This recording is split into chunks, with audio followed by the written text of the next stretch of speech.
Thanks for everyone for coming, and particularly people who've travelled a long way to present to us, and people from different organisations. So we started having a conversation quite a while ago around the issues of underrepresented groups in the fire service, and we particularly started looking at different ways of encouraging females particularly to apply for the fire and rescue service in the first place.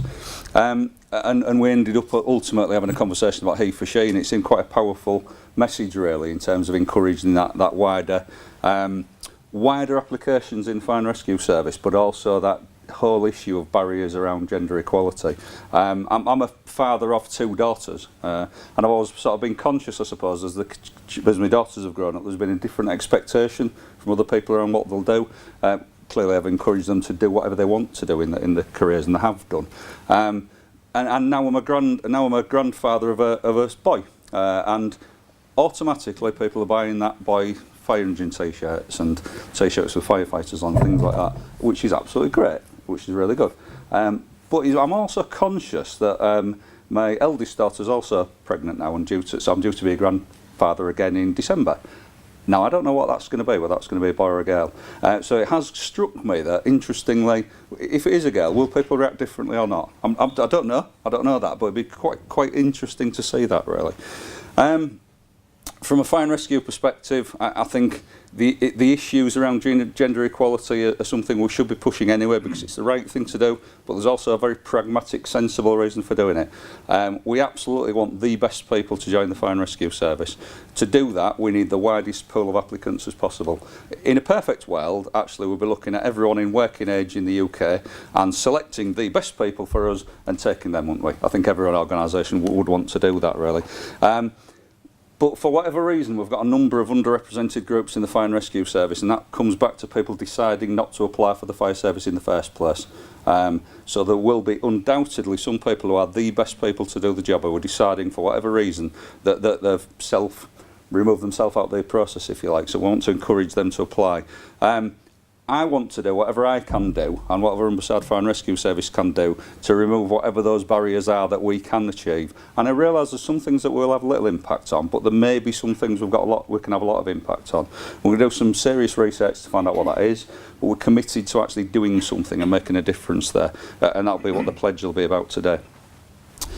Bottom line is, if we accept that not all the best people are deciding to choose as an employer of choice in the first place, we're accepting that we're going to employ the people who are good enough. And that's not good enough for me. I want to employ the best people, and that's what the public deserve, is the absolute best people. So we should widen that pool as far as possible. So, absolutely delighted that we're going to be signing up to the HeForShe campaign.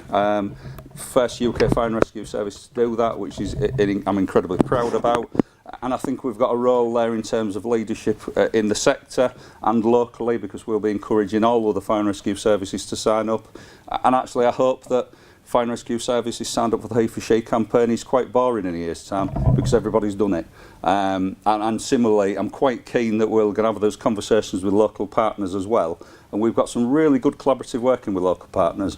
Wouldn't it be great if everyone in the Humber area was signed up to it as well?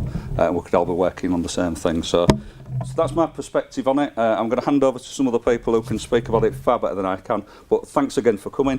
I'll just introduce Natalie Parkinson, who is our Women in the Fire Service lead. So thanks, Natalie. Good morning, everybody. Nice to see everybody here today. First, before my speech, I'd like to play a video for you.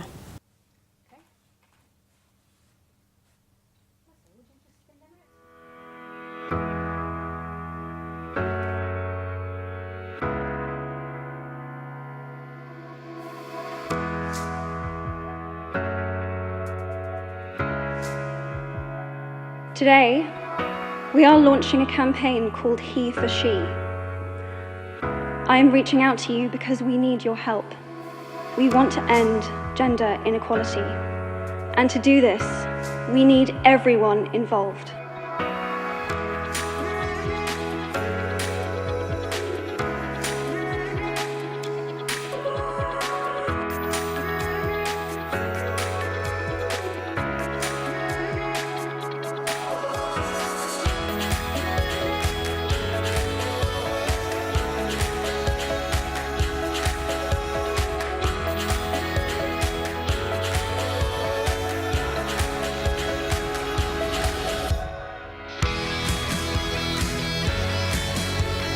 What is Impact 10 by 10 by 10?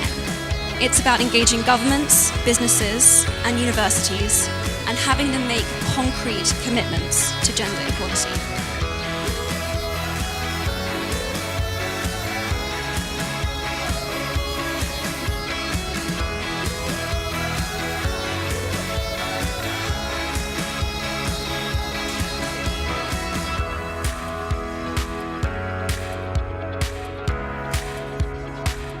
Hello everybody and welcome. Good afternoon Facebook fans. We are live from the Facebook offices in central London on International Women's Day. It's got to be your story. It's got to be how you personally can make a difference. The smallest gesture goes such a long way.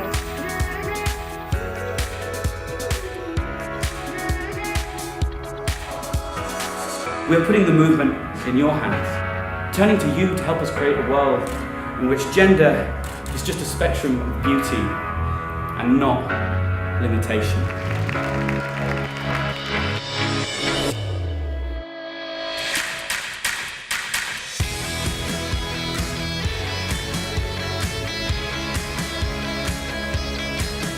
And we're committed to increasing the representation of women all across the company, all across the globe, in both technology positions and also in leadership positions.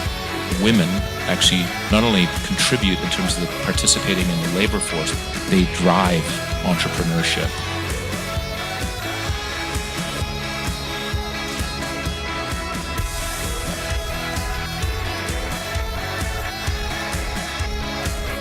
You know, you can't really find peace in the world if 50% of the world is women and they're not included in the same conversation.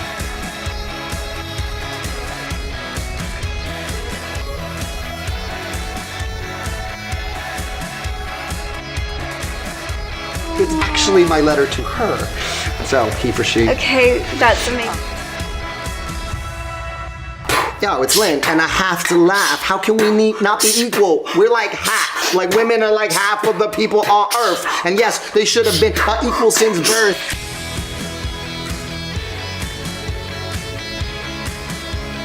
We believe that students should leave university believing in, striving for, and expecting societies of true equality. And part of this liberation movement requires that we call out and break down these social norms and barriers to our well-being so that we may all be free to be our true selves. There's power in embracing everything we feel. These traits don't make us a man or a woman. They make us human. Thank you.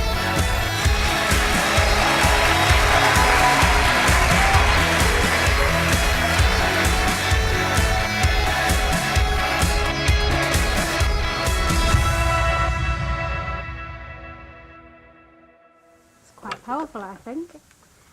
So good morning everyone.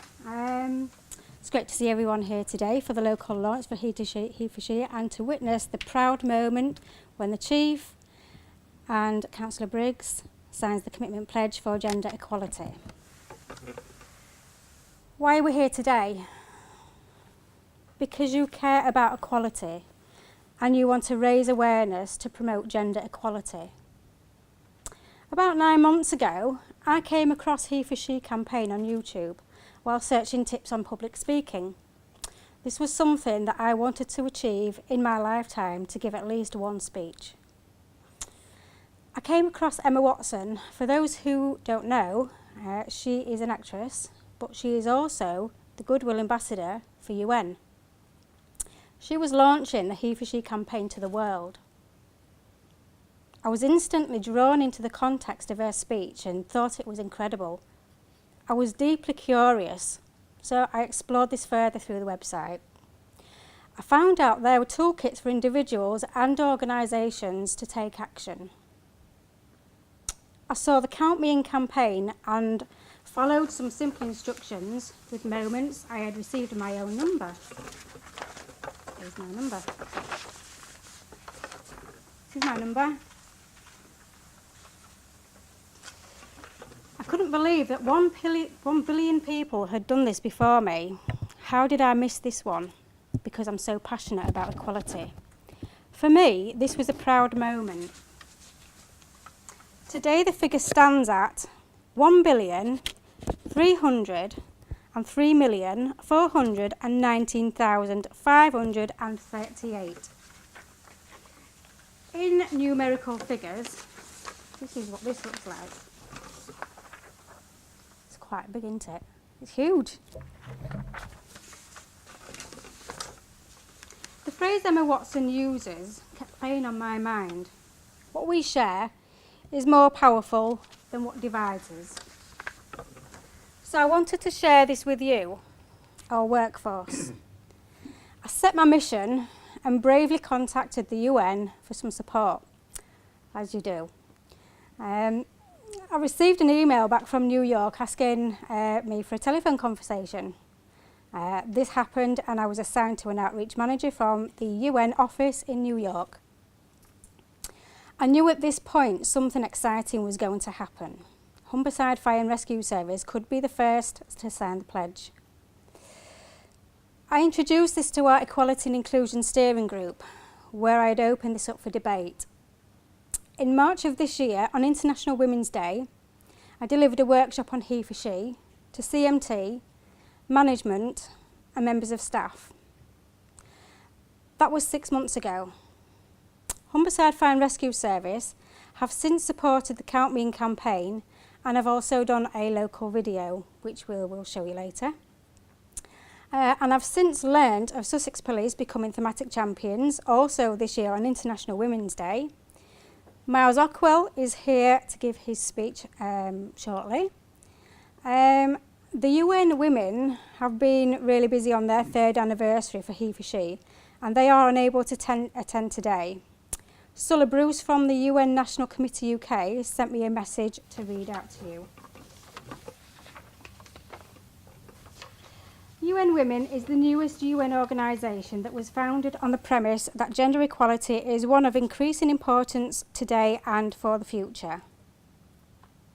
Our aim is to remove the social and cultural barriers that prevent women and girls from achieving their potential and therefore positively contributing to and shaping society.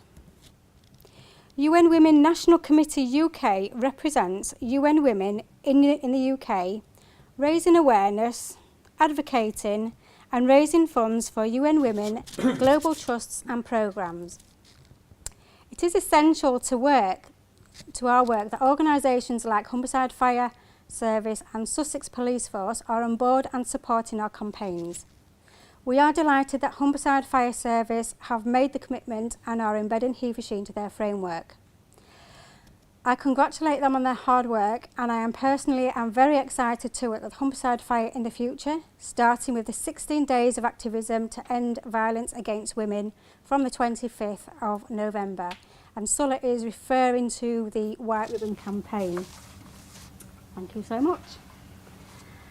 I'd like to introduce to you now, and please give a warm welcome to Miles Ockwell. He is Chief Inspector from Sussex Police.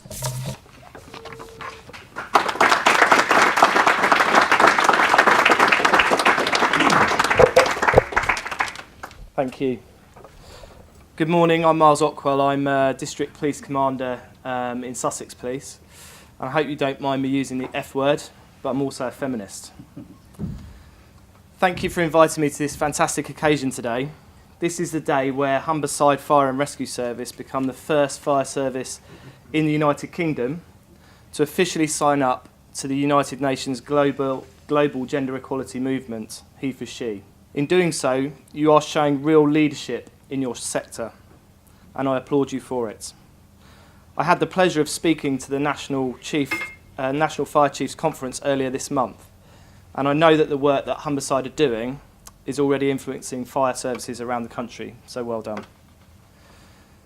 In March this year, Surrey and Sussex Police were honoured to become the first police services in the world to be named thematic champions for the HeForShe movement.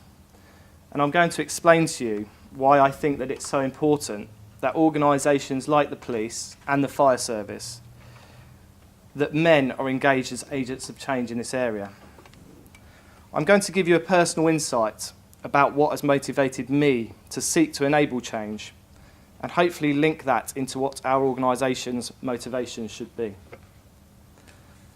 Before I joined the police, I was regularly asked why I wanted to choose this particular career.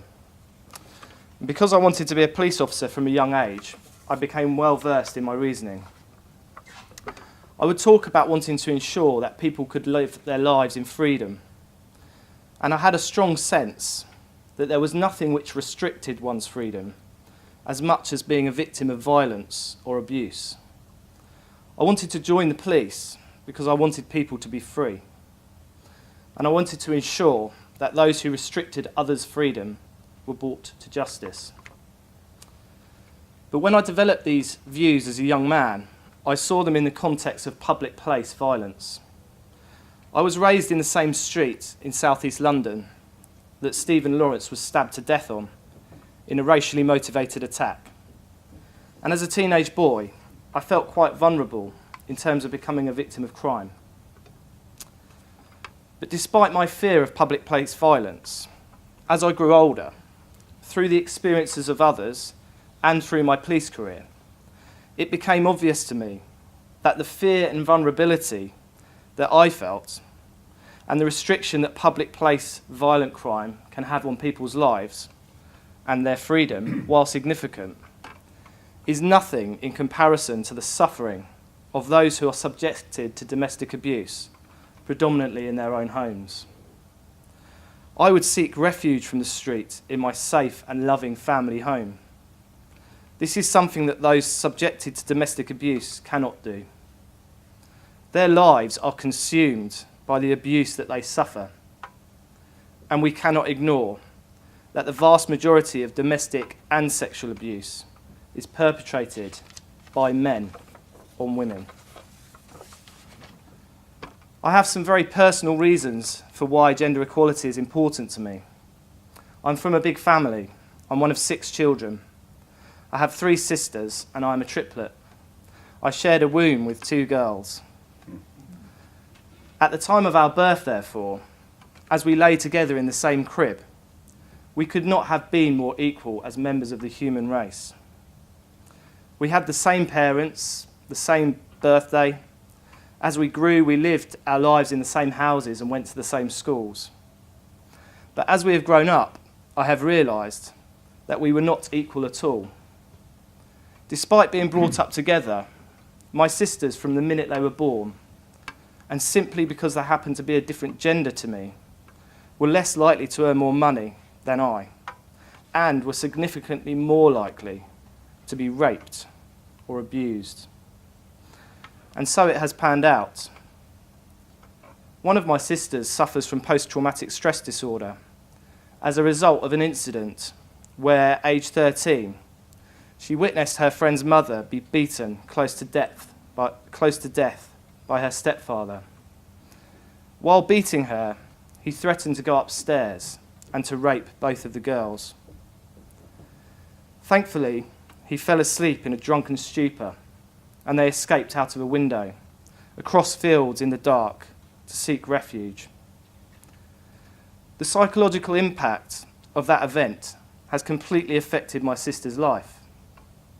It affects her mental and physical health, which in turn affects her relationships and her ability to enjoy her life every single day. Now, clearly, this is just one personal example, but there are hundreds of thousands of these incidents happening across the UK every year, and the vast majority of those perpetrating the violence are men, and the vast majority of those suffering from it are women. I tell the story to emphasise the point that we are not born equal, that women, just because of their gender, are far more likely to face disadvantage and abuse than men. And we, men and women, cannot and should not accept a world in which this inequality exists. Furthermore, there is an unarguable link between the inequalities that exist in society and inequality within our own workplaces and the abuse that men perpetrate against women. And this is why Surrey and Sussex Police, in committing to HeForShe, made commitments that focus internally on our workplaces and addressing inequality within them, and also externally on how we tackle domestic abuse in our communities. engaging men in striving for gender equality is essential, because this isn't just a woman's issue. We are gendered too, and we all stand to benefit from a more equal workplace and society. So, our collaboration with UN Women was momentous, because they had a heavy focus on the global link between gender inequality and domestic and sexual violence against women and girls. It seemed obvious to us that the police have a role here. And so, of course, therefore, do the Fire and Rescue Service. Fundamental to our organisation's purpose is to keep communities safe. But women are not safe in a society in which there is gender inequality. And our ability to address that is undermined where gender inequality exists within our own organisations. To put it bluntly, within Surrey and Sussex Police, we have recognised that if we had more women in our organisations to reflect the society that we serve, and if there was a greater influence of women in our organisations, then we would be better at dealing with the types of crime which predominantly affect women and girls and which cause so much harm. So in becoming thematic HeForShe champions, we have committed to increase the proportion of women in our organisations and to ensure that representation at senior levels at least matches that overall proportion. And also through our internal focus on gender inequality, we are also going to redouble our efforts to improve how we deal with domestic and sexual abuse in our communities. The biggest challenge we face in this work is really persuading men that this is good for them too. But it really is on so many levels. At a selfish level, I cannot accept a world where my sisters are more at risk of harm than I simply because they are women. I cannot accept that my 5-year-old daughter may not be as successful as her brother in whatever she chooses to do just because she's a girl. And I challenge any son, brother, husband, or father out there to justify why they would accept a world in which the women in their lives are disadvantaged on the basis of their gender. At an organisational level, there is also a well-established link between diverse teams and better performing organisations. Gender equality is good for business. It enables us to do our jobs better. As employees within our organisations, surely we want to work in an environment which is fair and just. And this must make going to work a happier experience for everyone. And speaking of happiness, gender equality is so much better for men's physical and mental health. The gender stereotypes which are reinforced within organisations that are traditionally dominated by men are what makes it difficult for us to speak about our feelings. It's what makes it difficult for us to talk about a traumatic experience that has affected us at work. It's what prevents us from seeking a healthy work-life balance, which improves our relationships at home. It's the negative effects of all of this which contributes to the fact that men are more than 3.5 times more likely to commit suicide than women. Furthermore, we too are victims of violence from other men in public, as women are in private. So in summary, by committing to HeForShe, Surrey and Sussex Police publicly stated that we senior male police officers in each force are facing the uncomfortable truth that we are the beneficiaries of the gender inequality that exists within policing. We are accepting that gender inequality within our organisations affects our ability to protect women and girls in our communities from harm. And because this is fundamentally unjust, we, men, and our women colleagues are going to take the positive action required to tackle it. And I challenge and encourage all of you in the room today to do the same. Thank you.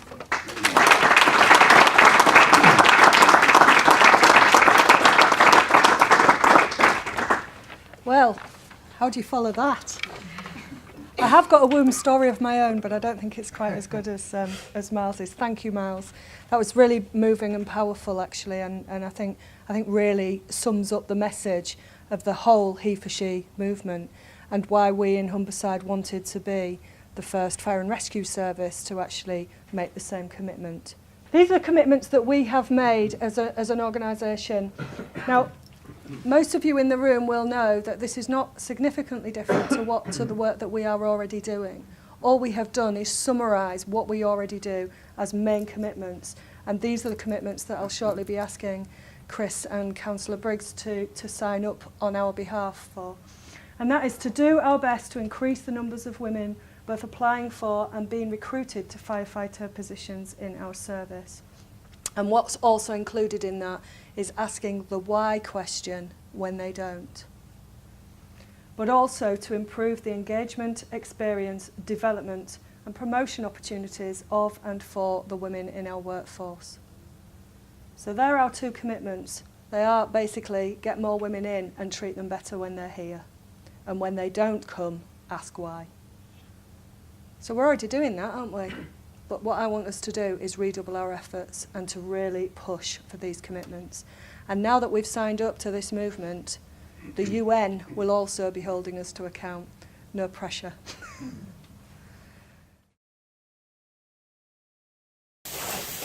Count me in.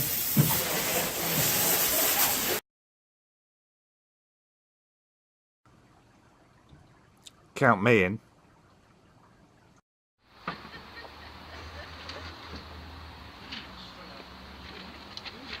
Count me in. HeForShe, count me in.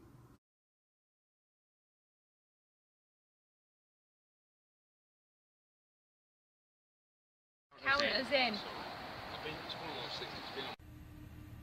Count me in.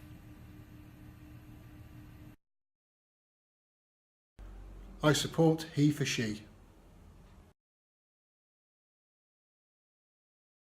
Count me in.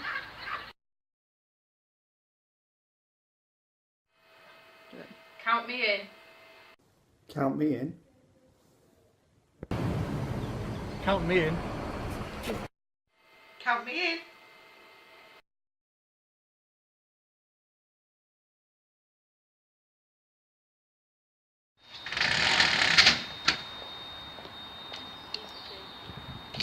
Count me in, for my wife and for my daughter.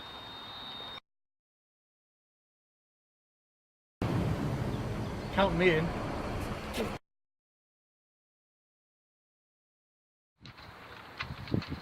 Stay. Stay. Count me in. We're all in. Count us in. Gary Taylor, Immingham East White Watch. Count me in. 1.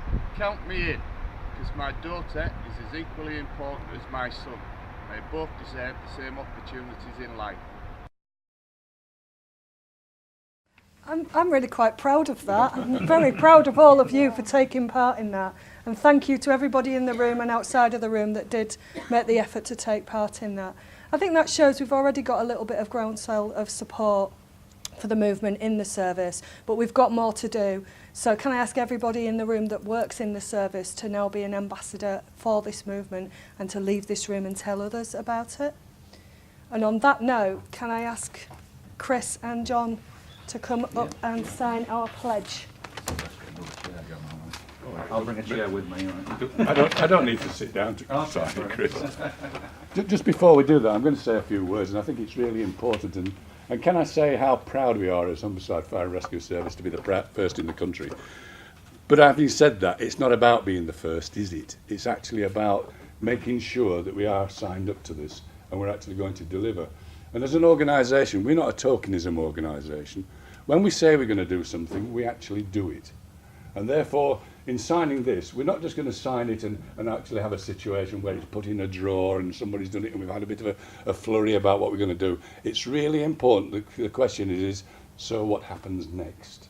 And when you listen to what Miles has been telling, I mean, thank you for those very personal comments, because I think that's really important to get a message across. Naturally, thanks for everything you've done on it, and Miriam as well. And Chris for his words at the outset, but really, it's about saying, well, today is not about where we are and what we've been doing, and I know we've already gone along this journey, but realistically, what really is important is, so what do we do next? And by being first, and Miriam was spot on, by being first, the responsibility and the focus is all on us as a fire and rescue service, along with our partners as well, because within Humberside we're very fortunate that, you know, we have this collective sort of approach to everything that we do. We share, we actually get involved, and we actually deliver as well. And I think it's important that we, all of us, so I'm going to say count me in, but on behalf of the Fire Authority. And let's everybody in the room say, let's count us all in and do it all together, because I think that's really important about to take that message away. Looking at how we go about this, though, in the future is really important. And therefore, as I said, it's not going to go in a drawer, this. It's not going to go up on a wall and be forgotten. What is going to happen is, day upon day, as we approach some action planning and all the rest of it, the question must be is, how can we do even more? Who else should we get involved in this situation? From my authority's point of view, we're absolutely delighted that we're the first. We're absolutely delighted that we're involved. And certainly there's going to be some focus on Humberside as a county, if you like, or as 4 counties. And from that perspective, it's really important, therefore, that what we do next is critical. And I keep on saying that. I'm delighted to sign it up. But let's remember what the commitments tell us. And it's not about delivering on part of it. It's actually about delivering on all of it that we're going to do. And, you know, I'm sure our authority members are going to take back the message, and we'll obviously pass that through. But I think on each meeting that we have, we need to understand where we've got and what we're delivering on, because that's the important part, and then to feed back to everybody in the organisation. We do talk about the fire family, don't we? And there are members of our family out there that are not working with us, for us, and or even for our partners. And I think in terms of wanting to provide the absolutely best service that we can across the whole 4 counties, we actually need that mixture of people that actually reflect the 4 counties. And we want to take those on board. So I'm going to ask Chris to sign first. Do you need a chair? I'll probably sit down and you're sign actually admitting to something if you need a chair to deliver. But I'm delighted to sign it on behalf of the authority as well. Thank you. Thank you. You got to do it like this, have we, Chris? I would, okay. yeah. Squeezing. And again, forward. That's great, last one. There we go. Good. Thank you very much. Well, come on, count us in, then all of us. I didn't hear it very loud. Let's have a go, please. Yeah. Count us in. Thank you very much, everybody. Thanks a lot, John. Yeah, cheers.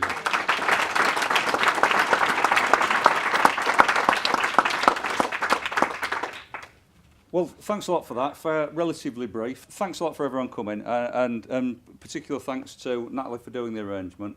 Great to have the chair of the Fire Authority signing up on behalf of the members, and great to see so many members here as well. Actually, that's really good, because it's vital we've got that political and organisational support to this. Because John's right, it's not about signing something on a piece of paper and putting it away. It's about what we're going to be like as an organisation, and I think that changes subtly from today, although builds on some of the things we've done already.